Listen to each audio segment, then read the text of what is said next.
ಎಲ್ಲರಿಗೂ ನಮಸ್ಕಾರ. ಜೈ ಭೀಮ್. ನಾನು ಡಾಕ್ಟರ್ ಪುಟ್ಟಮಣಿ ದೇವಿದಾಸ್, ಪ್ರಾಂಶುಪಾಲರು, ಬೂದುತಾಯಿ ದೊಡ್ಡಪ್ಪ ಅಪ್ಪ ಪದವಿ ಮಹಿಳಾ ಮಹಾವಿದ್ಯಾಲಯ ಕಲಬುರಗಿ. ಇಂದು ನಾವು ಡಾಕ್ಟರ್ ಬಾಬಾ ಸಾಹೇಬರ 134ನೆಯ ಹುಟ್ಟುಹಬ್ಬವನ್ನು ಆಚರಿಸುವಂಥ ಒಂದು ಸಂದರ್ಭದಲ್ಲಿ ಇದ್ದೇವೆ. ಬಾಬಾ ಸಾಹೇಬರನ್ನು ಕುರಿತು ಮಾತನಾಡುವಂಥ ಒಂದು ಅವಕಾಶವನ್ನು ನೀಡಿದಂತಹ SSV TV ಹಾಗೂ ಜೈ ಭೀಮ್ TV ಇವರಿಗೆ ನಾನು ಮೊದಲಿಗೆ ನನ್ನ ಧನ್ಯವಾದಗಳನ್ನು ತಿಳಿಸೋದಕ್ಕೆ ಬಯಸ್ತಾ ಇದ್ದೇನೆ. ಬಾಬಾ ಸಾಹೇಬರು ಈ ಒಂದು ಹೆಸರು ಒಂದು ವ್ಯಕ್ತಿತ್ವ, ಒಂದು ಶಕ್ತಿ, ಒಂದು ಚಳುವಳಿ, ಒಂದು ಆಂದೋಲನವಾಗಿ ಇವತ್ತು ಇಡೀ ಜಗತ್ತು ನೋಡ್ತಾ ಇದೆ ಅನ್ನುವಂಥದ್ದು ನಾವೆಲ್ಲ ಗಮನಿಸಬೇಕಾಗ್ತದೆ. ಬಾಬಾ ಸಾಹೇಬರ ಹುಟ್ಟು ಹಬ್ಬದಂಥ ಸಂದರ್ಭದಲ್ಲಿ ನಾವು ಭಾರತೀಯರಾಗಿ ನಾವು ಆತ್ಮಾವಲೋಕನ ಮಾಡಿಕೊಳ್ಳುವಂಥ ಸಂದರ್ಭ ಇದೆ. ಇಂದು ಒಂದು ಜಾತಿ, ಒಂದು ಜನಾಂಗ, ಒಂದು ಸಮುದಾಯ ಅನ್ನೋದೇನೆ ಇಡೀ ಮಾನವ ಕುಲಕೋಟಿಗೆ ಒಂದು ಭವ್ಯವಾದಂತಹ ದಿವ್ಯವಾದಂತಹ ಒಂದು ಜೀವನ ಸಿಗ್ತಾ ಇದೆ ಅಂತಂದರೆ ಅದಕ್ಕೆ ಡಾಕ್ಟರ್ ಬಾಬಾ ಸಾಹೇಬ್ ಅಂಬೇಡ್ಕರ್ರ ಕಾರ್ಯಗಳು, ಕೊಡುಗೆಗಳು ಕಾರಣ ಅನ್ನುವಂಥದ್ದನ್ನು ನಾನು ಇಲ್ಲಿ ಹೇಳೋದಕ್ಕೆ ಇಷ್ಟಪಡ್ತಾ ಇದ್ದೇನೆ. ಬಾಬಾ ಸಾಹೇಬರ ಕೊಡುಗೆಗಳನ್ನು ಕುರಿತು, ಅವರ ಒಂದು ವಿಚಾರಗಳನ್ನು ಕುರಿತು ಇವತ್ತು ನಾವು ಮಾತನಾಡುವಂಥ ಸಂದರ್ಭದಲ್ಲಿ ಯಾವುದೋ ಒಂದು ವಿಷಯಕ್ಕೆ ಆ ವ್ಯಕ್ತಿತ್ವ ಇವತ್ತು ಸೀಮಿತ ಆಗಿಲ್ಲ. ಬಾಬಾ ಸಾಹೇಬರು ಅಂದ ಕೂಡಲೇ ಅವರು ಒಬ್ಬ ಮಹಾನ್ ಹೋರಾಟಗಾರರು, ರಾಜಕೀಯ ಮುತ್ಸದ್ದಿ, ಸಾಮಾಜಿಕ ಚಿಕಿತ್ಸಕ, ಆರ್ಥಿಕ ತಜ್ಞ, ಆಮೇಲೆ ಈ ಜಗತ್ತು ಕಂಡಂಥ, ಭಾರತ ಮಾತ್ರ ಅಲ್ಲ ಈ ಜಗತ್ತು ಕಂಡಂತಹ ಒಬ್ಬ ಅಪ್ಪಟ ಮಹಿಳಾವಾದಿ ಅನ್ನುವಂಥದ್ದನ್ನು ಭಾಳ ಜನರಿಗೆ ಗೊತ್ತಿಲ್ಲ. ಅದನ್ನು ನಾವು ಇವತ್ತು ಅರ್ಥ ಮಾಡಿಕೊಳ್ಳುವಂಥ ಸಂದರ್ಭ ಇದೆ. ಸುಮಾರು 35 ಡಿಗ್ರಿಗಳು, 4 PhDಗಳನ್ನು ಪಡೆದುಕೊಂಡಿರ್ತಕ್ಕಂಥ ಅಂದಿನ ಕಾಲಕ್ಕೆ ಏಕೈಕ ವ್ಯಕ್ತಿಯಾಗಿರ್ತಕ್ಕಂಥ ಬಾಬಾ ಸಾಹೇಬರು ಮತ್ತು ಅವೆಲ್ಲ ಡಿಗ್ರಿಗಳು ಒಂದು ಆಳವಾದಂತಹ ಒಂದು ರಿಸರ್ಚ್ ಮಾಡಿದಂತಹ ಅಧ್ಯಯನ ಬಾಬಾ ಸಾಹೇಬ್ರದು. ಇವತ್ತು ನಾನು ಮಾತನಾಡುವಂಥ ಸಂದರ್ಭದಲ್ಲಿ ಒಬ್ಬ ಮಹಿಳೆಯಾಗಿ, ಹೆಣ್ಣು ಮಗಳಾಗಿ, ಮಹಿಳಾ ಸಮಾಜಕ್ಕೆ ಬಾಬಾ ಸಾಹೇಬರ ಕೊಡುಗೆ ಏನು ಅನ್ನುವಂಥದ್ರ ಬಗ್ಗೆ ಮಾತನಾಡೋದಕ್ಕೆ ನಾನು ಇಷ್ಟಪಡ್ತಾ ಇದ್ದೇನೆ. ಬಾಬಾ ಸಾಹೇಬರು ಚಿಕ್ಕಂದಿನಿಂದ ಅನುಭವಿಸಿದಂಥ ಕಷ್ಟಗಳು, ಸಮಸ್ಯೆಗಳು ಅವು ಯಾವುವು ಸಹಿತ ಅವರನ್ನು ಭಾಳ ಕಾಲದವರೆಗೆ ವಿಚಲಿತಗೊಳಿಸ್ತಾ ಇರಲಿಲ್ಲ ಅನ್ನುವಂಥದ್ದನ್ನು ನಾವು ನೋಡಿದಾಗ, ಮತ್ತು ಮಹಿಳೆಯ ಒಂದು ಸಂದರ್ಭದಲ್ಲಿ ಅವರ ಚಿಂತನೆಗಳನ್ನು ನಾವು ನೋಡಿದಾಗ ಹೆಣ್ಣು ಮಕ್ಕಳ ಸಮಸ್ಯೆಗಳು ಏನು, ಸಂಕಷ್ಟಗಳು ಏನು ಅನ್ನುವಂಥದ್ದು ಚಿಕ್ಕಂದಿನಿಂದಲೇ ಅವರು ತಮ್ಮ ಕುಟುಂಬದಿಂದಲೇ ಅರ್ಥ ಮಾಡ್ಕೊಳ್ತಾ ಬಂದಿದ್ರೇನು ಅಂತ ಅನ್ನಿಸ್ತದೆ. ಚಿಕ್ಕವರಿರಬೇಕಾದ್ರೆ ಅವ್ರ ತಾಯಿ ಅವರು 5 ವರ್ಷದವರು ಇದ್ದಾಗಲೇ ಮರಣ ಹೊಂದುತ್ತಾರೆ. ಅದು ಬಾಲಕ ಬಾಬಾ ಸಾಹೇಬ್ ಅಂಬೇಡ್ಕರ್ರ ಮೇಲೆ ಭಾಳ ದೊಡ್ಡ ಆಘಾತವನ್ನು ಉಂಟು ಮಾಡಿರಬಹುದು ಅಂತ ನಾವು ಊಹೆ ಮಾಡೋದಕ್ಕೆ ಸಾಕಷ್ಟು ಅವಕಾಶಗಳಲ್ಲಿ ಇವೆ. ಆಮೇಲೆ ಅವರ ಜೀವನದಲ್ಲಿ ಪ್ರವೇಶ ಪಡೆದಿರ್ತಕ್ಕಂಥ ಮತ್ತು ಭಾಳ ಮಹತ್ವವನ್ನು ಹೊಂದಿದಂಥ ಒಬ್ಬ ಮಹಿಳೆ ಅಂದರೆ ಮಾತೋಶ್ರೀ ಪೂಜ್ಯ ರಮಾಬಾಯಿ ಅಂಬೇಡ್ಕರ್ ಅವರು. ಅವರ ಒಂದು ತ್ಯಾಗ, ಅವರ ಒಂದು ಸಹನೆ, ಅವರ ಒಂದು ತಾಳ್ಮೆ ಬಹುಶಃ ಭಾಳ ಕಡಿಮೆ ಮಹಿಳೆಯರಿಗೆ ಇರ್ತದೆ ಅಂತ ಅನ್ನಿಸ್ತದೆ. ಅಂತಹ ಸಂದರ್ಭದಲ್ಲಿ ಯಾವುದೇ ಒಂದು ಸವಲತ್ತುಗಳು, ಅವಕಾಶಗಳು ಇಲ್ಲದಂತಹ ಸಂದರ್ಭದಲ್ಲಿ ಬಾಬಾ ಸಾಹೇಬ್ ಅಂಬೇಡ್ಕರಿಗೆ ಎಷ್ಟರ ಮಟ್ಟಿಗೆ ಅವರು ಸಹಕಾರ ನೀಡ್ತಾರೆ ಅಂತ ಹೇಳಿ ನಾವು ನೋಡಿದ್ರೆ ನಿಜವಾಗ್ಲೂ ನಮಗೆ ಆಶ್ಚರ್ಯ ಆಗ್ತದೆ, ಒಂದು ಕಡೆ ಅಭಿಮಾನ ಆಗ್ತದೆ. ಇಂತಹ ಒಬ್ಬ ಮಹಿಳೆ ಆಗೋದಕ್ಕೆ ಸಾಧ್ಯನಾ ಅನ್ನುವಂಥ ಒಂದು ಚಿಂತೆ ಸಹಿತ ನಮಗೆ ಕಾಡ್ತದೆ. ಯಾವ ಶಾಲೆ ಮೆಟ್ಟಲನ್ನು ಅವರು ಹತ್ತಿರಲಿಲ್ಲ, ಯಾವ ಶಾಲಾ ಕಾಲೇಜುಗಳನ್ನು ಹೋಗದೇ ಇದ್ರೂ ಸಹಿತ ಪ್ರಜ್ಞೆ ಅನ್ನುವಂಥದ್ದು, ತಿಳುವಳಿಕೆ ಅನ್ನುವಂಥದ್ದು ಎಷ್ಟರ ಮಟ್ಟಿಗೆ ರಮಾತಾಯಿಯವರಿಗೆ ಇತ್ತು ಅನ್ನೋಂಥದ್ದು ನಾವು ನೋಡಬೇಕು. ಬಾಬಾ ಸಾಹೇಬರು ಅನ್ನುವಂಥ ಒಬ್ಬ ವ್ಯಕ್ತಿ ಒಂದು ಶಕ್ತಿಯಾಗಿ ಬೆಳೆಯುವಂಥ ಸಂದರ್ಭದಲ್ಲಿ ನಾನು ಸಾಮಾನ್ಯವಾದಂತಹ ಕೌಟುಂಬಿಕ ವಿಷಯಗಳನ್ನು ಬಾಬಾ ಸಾಹೇಬರ ಒಂದು ಬೆಳವಣಿಗೆಯಲ್ಲಿ, ವ್ಯಕ್ತಿತ್ವದ ಬೆಳವಣಿಗೆಯಲ್ಲಿ ಬಹುಶಃ ಬಾಧಕ ಆಗಬಹುದು ಅನ್ನುವಂಥ ವಿಷಯಗಳನ್ನು ಅವ್ರ ಗಮನಕ್ಕೆ ತರಬಾರ್ದು ಅನ್ನುವಂಥ ಭಾಳ ದೊಡ್ಡ ತಿಳುವಳಿಕೆ ಏನಿತ್ತಲ್ಲ, ಅದು ಯಾವ ಒಂದು ಮಹಿಳೆಗೂ ಬರ್ಲಿಕ್ಕೆ ಸಾಧ್ಯ ಇಲ್ವೇನೋ ಅಂತ ಅನ್ನಿಸ್ತದೆ. ಬಾಬಾ ಸಾಹೇಬರು ಒಂದು ಸಲ ಹೇಳಿದಂಥ ಮಾತನ್ನು ಸಾಯೋ ತನಕನೂ ನೆನಪಿಟ್ಕೊಂಡಿದ್ರು ಅವರು.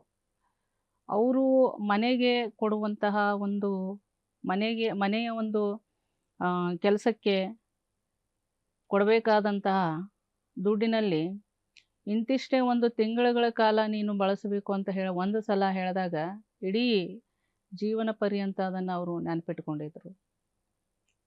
ಅಂತಹ ಮಹಾನ್ ಮಹಿಳೆ ಪದೇ ಪದೇ ಅವರಿಗೆ ಅನಾರೋಗ್ಯ ಕಾಡ್ತಾ ಇತ್ತು. ಯಾಕೆ ಕಾಡ್ತದೆ ಅನ್ನುವಂಥದ್ದು ಬಾಬಾ ಸಾಹೇಬರಿಗೆ ಚೆನ್ನಾಗಿ ಅರಿವಿತ್ತು. ಸರಿಯಾದ ಪೌಷ್ಟಿಕ ಆಹಾರ ಸಿಗ್ತಾ ಇರಲಿಲ್ಲ ಒಂದನೇದು. ಅದಕ್ಕೆ ಪದೇ ಪದೇ ಮಕ್ಕಳು ಹುಟ್ಟೋದು, ಆ ತಾಯಿಗೆ ಪೌಷ್ಟಿಕ ಆಹಾರ ಸಿಗದೇ ಇರೋದಕ್ಕೆ ಮಕ್ಕಳು ಸಹಿತ ಹೆಚ್ಚಿಗೆ 2 ವರ್ಷ ಆಗುತ್ತಲೇ ಸುಮಾರು 3-4 ಜನ ಮಕ್ಕಳು ತೀರಿ ಹೋದರು, ಬಾಬಾ ಸಾಹೇಬರ ಮಕ್ಕಳು. ಉಳಿದಂತಹ ಮೊದಲನೇ ಮಗನೂ ಸಹಿತ ಆವಾಗ ಅನಾರೋಗ್ಯಕ್ಕೆ ತುತ್ತಾಗ್ತಾ ಇದ್ದ. ಔಷಧ ಉಪಚಾರ ಇರಲಿಲ್ಲ, ಆಹಾರದ ಕೊರತೆ ಇತ್ತು, ಮನೆಗೆ ವಾಸಸ್ಥಳದ ಕೊರತೆ ಇತ್ತು. ಇವೆಲ್ಲ ಕೊರತೆಗಳ ಮಧ್ಯೆನೂ ರಮಾಬಾಯಿ ಅಂಬೇಡ್ಕರ್ ಅವರ ಎಂಥ ದೊಡ್ಡ ಸಪೋರ್ಟ್ ಅವರಿಗೆ ಸಿಕ್ತಂದ್ರೆ ಅವರು ಬಾಬಾ ಸಾಹೇಬ್ ಅಂಬೇಡ್ಕರ್ ಅನ್ನುವಂಥ ಒಂದು ದೊಡ್ಡ ಶಕ್ತಿಯಾಗಿ ಬೆಳೆಯೋದಕ್ಕೆ ಸಾಧ್ಯ ಆಯಿತು ಅನ್ನುವಂಥದ್ದನ್ನು ನಾವು ಬಾಬಾ ಸಾಹೇಬರ ಮತ್ತು ರಮಾತಾಯಿಯವರ ಒಂದು ಜೀವನದ ಸಂದರ್ಭದಲ್ಲಿ ನಾವು ನೋಡ್ತಾ ಇದ್ದೇವೆ. ಇಂಥ ಹೆಣ್ಮಕ್ಕಳ ತಾಪತ್ರಯ ತೊಂದರೆಗಳನ್ನು ಭಾಳ ಸಮೀಪದಿಂದ ನೋಡಿರ್ತಕ್ಕಂಥ ಬಾಬಾ ಸಾಹೇಬರು ಒಬ್ಬ ರಾಷ್ಟ್ರಪ್ರೇಮಿಯಾಗಿ, ಒಬ್ಬ ಮಾನವೀಯ ಶಕ್ತಿಯಾಗಿ ಯೋಚನೆ ಮಾಡ್ತಾರೆ.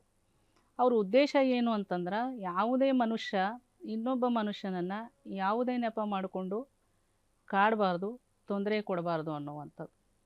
ಯಾಕಂದರೆ ಈ ಸೃಷ್ಟಿಯಲ್ಲಿ ಈ ಭೂಮಿ ಮೇಲೆ ಬದುಕುವಂಥ ಹಕ್ಕು ಪ್ರತಿಯೊಬ್ಬ ಮನುಷ್ಯನಿಗೆ ಈಕ್ವಲ್ ಆಗಿ ಸಿಗಬೇಕನ್ನುವಂಥ ಒಂದು ವಿಚಾರ ಅವರಿಗಿತ್ತು. ಆದರೆ ಅವರು ಹುಟ್ಟಿದಂಥ ಸಮಾಜ, ಅವರ ಸಮಕಾಲೀನ ಸಮಾಜವನ್ನು ಅವರು ನೋಡ್ತಾ ಇದ್ದರು. ಜಾತಿ, ಧರ್ಮ, ಲಿಂಗ ಇವೆಲ್ಲ ನೆಪ ಮಾಡಿಕೊಂಡು ತನ್ನಂತೆಯೇ ಇರುವಂಥ ಒಬ್ಬ ವ್ಯಕ್ತಿ ಇನ್ನೊಂದು ವ್ಯಕ್ತಿಯನ್ನು ಶೋಷಣೆ ಮಾಡ್ತಾನಂತಂದ್ರೆ ಇದಕ್ಕಿಂತ ದೊಡ್ಡ ಅಪರಾಧ, ಇದಕ್ಕಿಂತ ದೊಡ್ಡ ಪಾಪ ಬಹುಶಃ ಈ ಭೂಮಿಯ ಮೇಲೆ ಯಾವುದೂ ಇರಲಿಕ್ಕಿಲ್ಲ ಅಂತ ಅವರು ಭಾವಿಸಿದರು.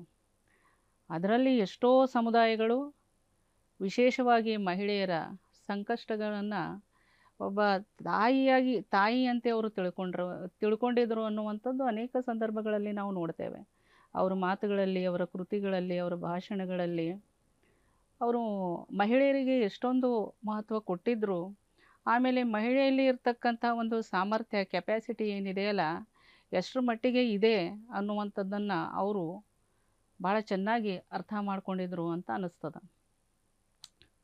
ಅದಕ್ಕೆ ಆದರೆ ಆ ಮಹಿಳಾ ಶಕ್ತಿಯನ್ನು ಒಂದು ರಾಷ್ಟ್ರದ ಪ್ರಗತಿಯಲ್ಲಿ 50% ಇರುವಂತಹ ಮಹಿಳೆಯರ ಶಕ್ತಿಯನ್ನು ನಾವು ಸಂಪೂರ್ಣವಾಗಿ ಅದನ್ನು ಬಳಸ್ಕೊಂಡ್ರೆ ಒಂದು ದೇಶ, ಒಂದು ಸಮುದಾಯ ಅಭಿವೃದ್ಧಿ ಹೊಂದುತ್ತದೆ ಅನ್ನುವಂಥದ್ದು ಅವರ ಒಂದು ಚಿಂತನ. ಅದಕ್ಕೆ ಅವರು ಹೇಳ್ತಾರೆ, ಯಾವುದೇ ಒಂದು ಸಮುದಾಯದ ಒಂದು ಪ್ರಗತಿಯನ್ನು ನಾವು ಅರ್ಥ ಮಾಡ್ಕೊಳ್ಬೇಕಾದ್ರೆ ಆ ಸಮುದಾಯದಲ್ಲಿ ಒಬ್ಬ ಮಹಿಳೆ ಆ ಸಮುದಾಯದ ಮಹಿಳೆಯರು ಎಷ್ಟರ ಮಟ್ಟಿಗೆ ಪ್ರಗತಿಯನ್ನು ಸಾಧಿಸಿದ್ದಾರೆ ಅನ್ನುವಂಥದ್ದು ಮಾನದಂಡವಾಗಬೇಕು ಅಂತ ಹೇಳ್ತಾರೆ. ಒಂದು ವೇಳೆ ಒಂದು ಸಮುದಾಯದಲ್ಲಿ, ಒಂದು ಕುಟುಂಬದಲ್ಲಿ ಮಹಿಳೆಯ ಪ್ರಗತಿ ಆಗಲಿಲ್ಲ, ಮಹಿಳೆಯ ಬೆಳವಣಿಗೆ ಇಲ್ಲ ಅಂದರೆ ಆ ಕುಟುಂಬದ ಬೆಳವಣಿಗೆ ಆಗ್ಲಿಕ್ಕೆ ಸಾಧ್ಯ ಇಲ್ಲ, ಆ ಸಮುದಾಯದ ಬೆಳವಣಿಗೆ ಆಗೋದಕ್ಕೆ ಸಾಧ್ಯನೇ ಇಲ್ಲ ಅನ್ನುವಂಥ ಭಾಳ ಸತ್ಯವಾದಂತಹ ಮಾತು ಅವರು ಅವತ್ತೇ ಹೇಳಿದರು ಬಾಬಾ ಸಾಹೇಬರು. ತಮ್ಮ ಸಮಕಾಲೀನ ಸಮಾಜದಲ್ಲಿ ಹೆಣ್ಮಕ್ಕಳಿಗೆ ಸ್ವತಂತ್ರ ಪೂರ್ವದ ಒಂದು ಸಮಾಜದಲ್ಲಿ ನಮ್ಮ ಹಿಂದೂ ಕಾನೂನು ಅನ್ನುವಂಥದ್ದು ಇತ್ತು.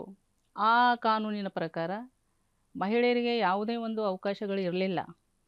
ಆ ಹಿಂದೂ ವೈಯಕ್ತಿಕ ಕಾನೂನು ಅನ್ನುವಂಥದ್ದು ಏನಿತ್ತಲ್ಲ, ಅಲ್ಲಿ ಮಹಿಳೆಗೆ ಓದುವಂಥ ಸ್ವಾತಂತ್ರ್ಯ ಇಲ್ಲ, ಶಿಕ್ಷಣದ ಹಕ್ಕಿಲ್ಲ, ಆಮೇಲೆ ಉದ್ಯೋಗಗಳನ್ನು ಪಡ್ಕೊಳ್ಳುವಂಥ ಹಕ್ಕಿಲ್ಲ, ಪಿತ್ರಾರ್ಜಿತ ಆಸ್ತಿಯಲ್ಲಿ ಹಕ್ಕಿಲ್ಲ, ಆಮೇಲೆ ಗಂಡನ ಒಂದು ಆಸ್ತಿಯಲ್ಲಿ ಸಂಪತ್ತಿನಲ್ಲಿ ಹಕ್ಕಿಲ್ಲ. ಇಂಥ ಯಾವುದೇ ಆರ್ಥಿಕ ಸೌಲಭ್ಯ ಇರಲಾರ್ದಂತಹ ಮಹಿಳೆ ಯಾವ ರೀತಿ ಅಭಿವೃದ್ಧಿ ಹೊಂದಲಿಕ್ಕೆ ಸಾಧ್ಯ ಅನ್ನುವಂಥದ್ದನ್ನು ಅವ್ರು ನೋಡ್ತಾಯಿದ್ರು. ಅದಕ್ಕೆ ಅವರು ಹೆಣ್ಣು ಮಕ್ಕಳಿಗೆ ಒಬ್ಬ ಮಹಿಳೆಯಾಗಿ ಇವತ್ತು ನಾನು ಇಲ್ಲಿ ಕುಳಿತು ಬಾಬಾ ಸಾಹೇಬರ ಬಗ್ಗೆ ನಾನು ಚಿಂತನೆ ಮಾಡ್ತಾ ಇದ್ದೇನೆ, ಬಾಬಾ ಸಾಹೇಬರ ಬಗ್ಗೆ ನಾನು ಮಾತಾಡ್ತಾ ಇದ್ದೇನೆ ಅಂತಂದ್ರೆ, ಒಂದು ವೇಳೆ ಅವರು ಇರ್ತಿದ್ದಿಲ್ಲ, ಬಾಬಾ ಸಾಹೇಬರು ಹುಟ್ಟದೇ ಇದ್ದಲ್ಲಿ, ಅಥವಾ ಅವರು ನಮ್ಮ ಕುರಿತು ಕಾನೂನುಗಳನ್ನು ಮಾಡಿ ಕೊಡದೇ ಹೋದ ಪಕ್ಷದಲ್ಲಿ ಇವತ್ತು ನಾನು ಬಹುಶಃ ಇಲ್ಲಿ ಕೂತು ಮಾತಾಡುವಂತಹ ಒಂದು ಪ್ರಮೇಯನೇ ಬರ್ತಾ ಇದ್ದಿಲ್ಲ. ಎಲ್ಲೋ ನಾವೆಲ್ಲ ಹೆಣ್ಣುಮಕ್ಕಳು ಎಲ್ಲೋ ಅಡುಗೆ ಮನೆ ಒಳಗೋ ಅಥವಾ ಹೆರಿಗೆ ಮನೆ ಒಳಗೋ ಇದ್ದುಕೊಂಡು ನಮ್ಮ ಬದುಕನ್ನು ಒಂದು ಗಂಡನ ಗುಲಾಮಳಾಗಿ, ಮಕ್ಕಳ ಗುಲಾಮಳಾಗಿ, ಯಾರ್ಯಾರ್ದೋ ಒಂದು ಪುರುಷ ಪ್ರಧಾನ ಸಮಾಜದಲ್ಲಿ ನಾವು ಅವ್ರ ಮಾತುಗಳನ್ನು ಕೇಳಿಕೊಳ್ತಾ ಪ್ರತಿಯೊಂದಕ್ಕೂ ನಮ್ಮ ಆಸೆ ಆಕಾಂಕ್ಷೆಗಳನ್ನು ಪೂರೈಸ್ಕೊಳ್ಳದೇನೆ ಮನಸ್ಸಿನಲ್ಲಿ ಇಟ್ಕೊಂಡು ನಾವು ಸತ್ತು ಹೋಗಬೇಕಾದಂಥ ಒಂದು ಪರಿಸ್ಥಿತಿ ಇತ್ತು ಅನ್ನುವಂಥದ್ದು ಇಡೀ ಮಹಿಳಾ ಸಮಾಜ ಅರ್ಥ ಮಾಡ್ಕೊಳ್ಬೇಕಾಗ್ತದೆ. ಯಾಕಂದ್ರೆ ಈ ಹಿಂದೂ ಕೋಡ್ ಬಿಲ್ ಅನ್ನುವಂಥದ್ದು ಮಹಿಳೆಯರ ಸ್ಥಿತಿಗತಿಗಳನ್ನು ಉತ್ತಮಪಡಿಸಬೇಕು, ಅವರನ್ನು ಸಮಾಜದ ಮುಖ್ಯವಾಹಿನಿಗೆ ತರಬೇಕು, ರಾಷ್ಟ್ರ ನಿರ್ಮಾಣದಲ್ಲಿ ಅವರ ಒಂದು ಶಕ್ತಿಯನ್ನು ಪುರುಷರಿಗೆ ಸಮಾನವಾಗಿ ಬಳಸ್ಕೊಳ್ಬೇಕು, ಬೆಳೆಸಬೇಕು ಅವರನ್ನು ಅನ್ನುವಂಥ ನಿಟ್ಟಿನಲ್ಲಿ ಹಲವಾರು ಕಾನೂನುಗಳನ್ನು ಬಾಬಾ ಸಾಹೇಬರು ಮಾಡಿದರು. ಬಾಬಾ ಸಾಹೇಬರು ಇನ್ನೊಂದು ಅನೇಕ ಅವರ ಸಮಕಾಲೀನರು ಮತ್ತು ಅವರಿಗಿಂತ ಪೂರ್ವದಲ್ಲಿ ಅನೇಕ ಸಮಾಜ ಸುಧಾರಕರು ಆಗಿ ಹೋದದ್ದನ್ನು ನಾವು ಕಾಣ್ತೇವೆ. ಅವರು ತಮ್ಮ ಒಂದು ಕೆಪಾಸಿಟಿಯಲ್ಲಿ, ತಮ್ಮ ಒಂದು ಲಿಮಿಟೇಷನ್ನಲ್ಲಿ ಏನೇನು ಪ್ರಯತ್ನಗಳನ್ನು ಮಾಡಿದರು. ಆದರೆ ಬರೀ ಈ ಮಾತುಗಳನ್ನು ಹೇಳಿ ಕೂಡಲಿಲ್ಲ ಬಾಬಾ ಸಾಹೇಬರು. ಬಾಬಾ ಸಾಹೇಬರ ವಿಶೇಷತೆ ಏನು, ಅವ್ರ ಶಕ್ತಿ ಏನು ಅಂದರೆ, ಅವರು ಸ್ವತಃ ತನ್ನಲ್ಲಿಯೇ ಒಂದು ಆಂದೋಲನವಾಗಿದ್ದರು ಬಾಬಾ ಸಾಹೇಬರು. ಭಾಷಣಗಳಲ್ಲಿ ಹೇಳಿಯೋ ಅಥವಾ ಮಾತುಗಳನ್ನು ಹೇಳಿಯೋ ಅಥವಾ ಬರವಣಿಗೆಯಲ್ಲಿ ಬರೆದಿಟ್ಟೋ ಸುಮ್ಮನಾಗಲಿಲ್ಲ ಅವರು.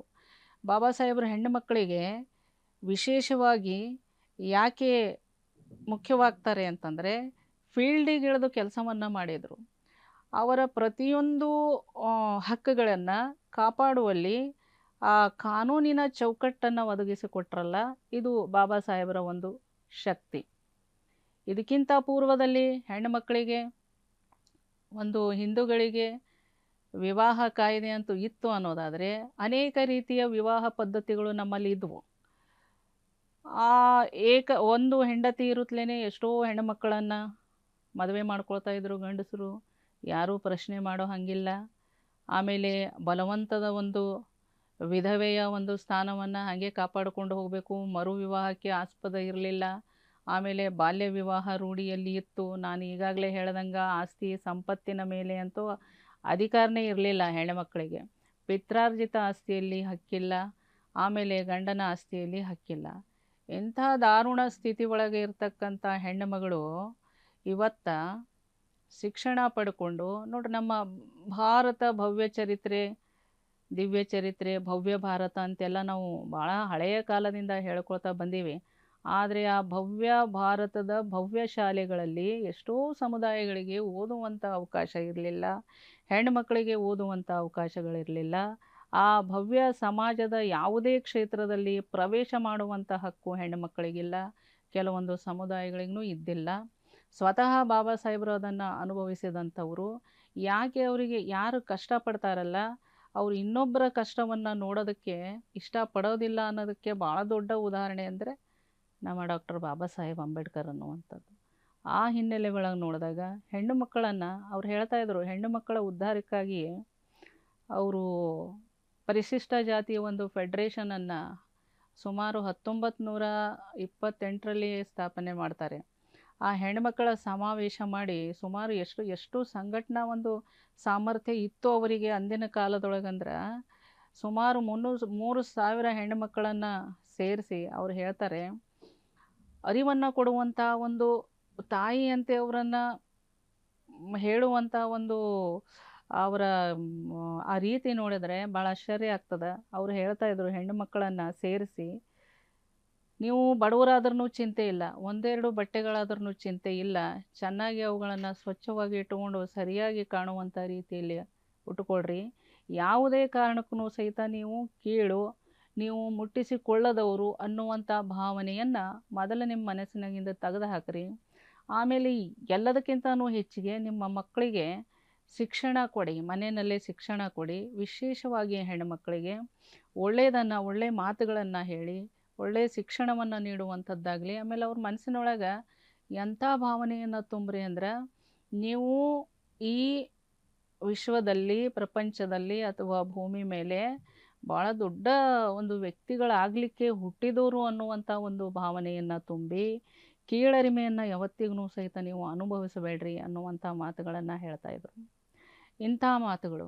ಆಮೇಲೆ ಒಂದು ಕಡೆ ಹೇಳ್ತಾರೆ ಅವರು, ಯಾವುದೇ ಕಾರಣಕ್ಕೂ ಹೆಣ್ಣು ಮಕ್ಕಳು ಆರ್ಥಿಕವಾಗಿ ಸಬಲರಾಗದೇನೆ ಮದುವೆ ಮಾಡಿಕೊಳ್ಬೇಡ್ರಿ ಅಂತ ಹೇಳ್ತಾಯಿದ್ರು ಬಾಬಾ ಸಾಹೇಬರು. ಅವರ ಬರವಣಿಗೆಯಲ್ಲಿ ನಾವು ನೋಡ್ತೀವಿ. ಯಾಕಂದರೆ ಹೆಣ್ಣು ಮಗಳು ಆರ್ಥಿಕವಾಗಿ ಸಬಲವಾದ ಮೇಲೆ ಮದುವೆ ಮಾಡಿಕೊಂಡ್ರೆ ನಿಮ್ಮ ಗಂಡನ ಪಕ್ಕದಲ್ಲಿ ನೀವು ಗುಲಾಮರಾಗಿ ನಿಲ್ಲಕೂಡದು. ಆರ್ಥಿಕ ಒಂದು ಸ್ಟೆಬಿಲಿಟಿ ನಿಮ್ಮಲ್ಲಿ ಬಂದ ಮೇಲೆ ಮಾಡಿಕೊಂಡ್ರೆ ನಿಮಗೂ ಒಂದು ಬೆಲೆ ಇರ್ತದೆ. ಎಲ್ಲಿ ತನಕ ನಾವು ಏನು ಜೀವನ ಮಟ್ಟ ಅನುಭವಿಸ್ತಾ ಇದ್ದೀವಲ್ಲ, ಅದಕ್ಕಿಂತ ಹೆಚ್ಚಿನ ಜೀವನ ಮಟ್ಟ ನಮ್ಮ ಮಕ್ಕಳಿಗೆ ನಾವು ಕೊಡೋದಕ್ಕೆ ಸಾಧ್ಯ ಇಲ್ಲ ಅಂತನ್ನುವಂಥ ಒಂದು ಪರಿಸ್ಥಿತಿ ಇತ್ತು ಅಂತಂದ್ರೆ ನೀವು ಮದುವೆ ಮಾಡ್ಕೊಳಕ್ಕೆ ಹೋಗಬೇಡ್ರಿ. ನಿಮಗೆ ಸೊಸೈಟಿಯಲ್ಲಿ, ಸಮಾಜದಲ್ಲಿ ನಿಮಗೆ ಬೆಲೆ ಸಿಗಬೇಕು, ನೀವು ಇತರರಂತೆ ಮನುಷ್ಯರಂತೆ ಬದುಕಬೇಕು, ಗೌರವಯುತ ಬದುಕನ್ನು ಹೊಂದಬೇಕು ಅನ್ನೋದೇ ಆದರೆ ನೀವು ಮೊದಲು ಆರ್ಥಿಕವಾಗಿ ಸಬಲರಾಗಬೇಕು ಅನ್ನುವಂಥದ್ದನ್ನು ಹೇಳ್ತಾಯಿದ್ರು. ಅದೇ ಹಿನ್ನೆಲೆ ಒಳಗೆ ಮಹಿಳೆಗೆ ಇಂಥ ಭವ್ಯವಾದಂತಹ ಆಕೆಯ ಗತ ವೈಭವದ ಒಂದು ಜೀವನವನ್ನು ಮತ್ತೆ ದೊರಕಿಸ್ಕೊಳ್ಬೇಕು ಅನ್ನುವಂಥ ನಿಟ್ಟಿನಲ್ಲಿ ಎಷ್ಟೋ ಕಾನೂನುಗಳನ್ನು ಬಾಬಾ ಸಾಹೇಬರು ಮಾಡ್ತಾರೆ. ಆ ಗಣಿಗಳಲ್ಲಿ ಕಾರ್ಮಿಕರಿಗೆ ಮಾಡುವಂಥ ಒಂದು ಕಾರ್ಮಿಕರ ಕಾನೂನುಗಳನ್ನು ರೂಪಿಸುವಂಥ ಸಂದರ್ಭದಲ್ಲಿ ಇವತ್ತು ನಾವು ಹೆಣ್ಣುಮಕ್ಕಳು ಸಮಾನವಾದಂಥ ಪುರುಷರಿಗೆ ಸಮಾನವಾದಂಥ ವೇತನ ಪಡಿತಾ ಇದ್ದೇವೆ. ಆಮೇಲೆ ಹೆಣ್ಣುಮಕ್ಕಳು ಹೆರಿಗೆ ಸೌಲಭ್ಯವನ್ನು ಪಡಿತಾರೆ. ಆಮೇಲೆ 12 ಗಂಟೆಗಳ ಕಾಲ ಇದ್ದಂತಹ ಒಂದು ನೌಕರಿಯ ಸಮಯವನ್ನು 8 ಗಂಟೆಗಳ ಕಾಲ ಇವತ್ತು ನಾವೆಲ್ಲ ಮಾಡಿ ಮತ್ತೆ ನಮ್ಮ ಮನೆಗಳಿಗೆ ಸಕಾಲಕ್ಕೆ ಸರಿಯಾದ ಸಮಯಕ್ಕೆ ಹೋಗಿ ನಮ್ಮ ಫ್ಯಾಮಿಲಿಯೊಂದಿಗೆ, ನಾವು ನಮ್ಮ ಕುಟುಂಬದೊಂದಿಗೆ ನಮ್ಮ ಉಳಿದಾರ್ಧ ಜೀವನವನ್ನು ನಾವು ಎಂಜಾಯ್ ಮಾಡ್ತಾ ಇದ್ದೇವೆ. ಇದಕ್ಕೆಲ್ಲ ಕಾರಣ ಯಾರು? ಇದಕ್ಕೆಲ್ಲ ಕಾರಣ ಅಂದರೆ ಈ ನಮ್ಮ ಬಾಬಾ ಸಾಹೇಬ್ ಅಂಬೇಡ್ಕರ್ ಅನ್ನುವಂಥದ್ದು. ಅದಕ್ಕೆ ಮಹಿಳೆಯರು ಇವತ್ತು ಪೈಲಟ್ ಆಗ್ತಾ ಇದ್ದಾರೆ, ಟೀಚರ್ಸ್ ಆಗ್ತಾ ಇದ್ದಾರೆ, ಲೀಡರ್ಸ್ ಆಗ್ತಾ ಇದ್ದಾರೆ, MLAಗಳಾಗ್ತಾ ಇದ್ದಾರೆ, ಮುಖ್ಯಮಂತ್ರಿಗಳಾಗ್ತಾ ಇದ್ದಾರೆ. ಕೆಲವರೇ ಆಗ್ತಿರಬಹುದು, ಚಿಂತೆ ಇಲ್ಲ. ಆದ್ರೆ ಈ ಹೆಣ್ಣು ಮಕ್ಕಳನ್ನು ಮುಖ್ಯವಾಹಿನಿಗೆ ಈ ರೀತಿಯಾಗಿ ತರುವಂಥ ನಿಟ್ಟಿನಲ್ಲಿ ಯಾರಾದರೂ ಪ್ರಯತ್ನ ಮಾಡಿದ್ದಾರೆ ಅಂತಂದ್ರೆ ಅದು ಕೇವಲ ಮತ್ತು ಕೇವಲ ಡಾಕ್ಟರ್ ಬಾಬಾ ಸಾಹೇಬ್ ಅಂಬೇಡ್ಕರ್ ಅನ್ನುವಂಥದ್ದು. ಅದಕ್ಕೆ ಹೆಣ್ಣು ಮಕ್ಕಳಿಗೆ ನಾನು ಹೇಳೋದು, ನಮ್ಮ ಹೆಣ್ಣು ಮಕ್ಕಳಿಗೆ ಯಾರಾದರೂ ಒಂದು ವೇಳೆ ಈ ಭೂಮಿ ಮೇಲೆ ದೇವರು ಅನ್ನುವಂಥ ಒಂದು ಶಕ್ತಿ ಇದೆ ಅಂತ ಹೇಳಿ ನಾವು ನಂಬೋದಾದರೆ ಅದು ಕೇವಲ ಮತ್ತು ಕೇವಲ ಡಾಕ್ಟರ್ ಬಾಬಾ ಸಾಹೇಬ್ ಅಂಬೇಡ್ಕರ್ ಅನ್ನುವಂಥದ್ದನ್ನು ಇಡೀ ಮಹಿಳಾ ಕುಲಕ್ಕೆ ಹೇಳೋದಕ್ಕೆ ಇಷ್ಟಪಡ್ತಾ ಇದ್ದೇನೆ. ಇಲ್ಲ ಬಾಬಾ ಸಾಹೇಬರು ಇಲ್ಲದೆ ಹೋದರೆ, ನಮ್ಮ ಸಲುವಾಗಿ ಇಷ್ಟು ಕೆಲಸವನ್ನು ಮಾಡದೇ ಹೋದರೆ ಬಹುಶಃ ನಮ್ಮ ಬದುಕು ಬಹಳ ದಾರುಣವಾಗಿರ್ತಿತ್ತು. ಕತ್ತಲೆ ಒಳಗೆ, ಅಜ್ಞಾನದೊಳಗೆ ನಾವು ಪಶುಗಳಿಗಿಂತ ಕೀಳಾಗಿ ಬದುಕುವಂಥ ಒಂದು ಸಂದರ್ಭ ಇತ್ತು ಅನ್ನುವಂಥದ್ದನ್ನು ನಾನಿಲ್ಲಿ ಹೇಳೋದಕ್ಕೆ ಇಷ್ಟಪಡ್ತಾ ಇದ್ದೀನಿ.